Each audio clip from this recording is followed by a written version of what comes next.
Well, just after 10 to 8, the Monday edition of the South African Morning. Good to have you with us here on eNCA. Now, it's transpired, can you believe it, that the Parliament building that was destroyed by the fire was not insured. Let's unpack how this could possibly have happened and is there any way forward with insurance expert Christelle Colman joining us this morning, CEO of Am I Sure? Christelle, I hope I got that right, the name of the company. I would have imagined, just like someone who's bought a home, you are fairly... it's insisted that you have to have insurance before you can have it. So how do we not have Parliament insured? What's your take? Well, it's actually not that unusual for early in the morning, government buildings not to be insured. You know, if we think back to 1999 when the British High Commissioner's home burned down in Bishop's Court, for instance, we also found out that property wasn't insured. So typically, government buildings would be insured under quite a complex self-insurance fund. And the article that you are referring to specifically spoke about insurance through a traditional insurance company, and that is quite unusual for government buildings to be insured under traditional insurance portfolios. So yes, that's my take on that, Gareth. So essentially this is actually not that unusual. So why do you think this could become such a problem as far as the paying of the repairs to Parliament? If it's not that unusual, is that the end of the road? If there's this public insurance fund, I'm not sure what the title is, should this essentially repair everything we carry on as normal? Well, what should be in place, and we don't know all the information and the detail behind this, but what should be in place is a self-insurance fund where government would, insure their own properties through their own asset portfolio. And these complex portfolios are structured typically by insurance brokers. We don't know the detail of that. I think the headline was quite sensationalist and raised a number of alarm bells, but we don't know all the information. But many large corporations and governments around the world structure their own self-insurance funds. And when something like this does happen, they would then pay for the damages. But I think it's an important point to raise here is that what we are looking at really is the lack of proactive risk management measures. You know, we heard very early on that the sprinkler system didn't kick into operation. Now, if this property was insured under a traditional insurance policy, that would be the number one thing that insurance companies go to look at. And then if it was found that maintenance wasn't done properly on that sprinkler system, that claim would have been rejected because it is typically a minimum requirement of insurance policy, a fire insurance policy for the sprinkler system to be operational and for the property to be maintained.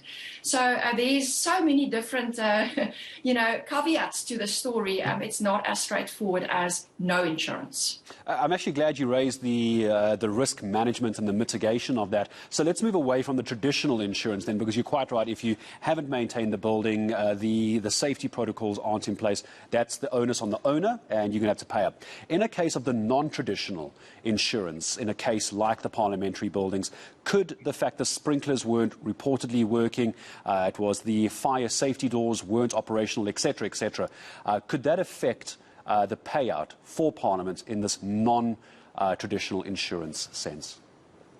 Yes. Well, you know, we are specifically talking about a self-insurance model. So it would be funded by government themselves, and they would then typically be in control of the decision-making process about what and how much is paid out.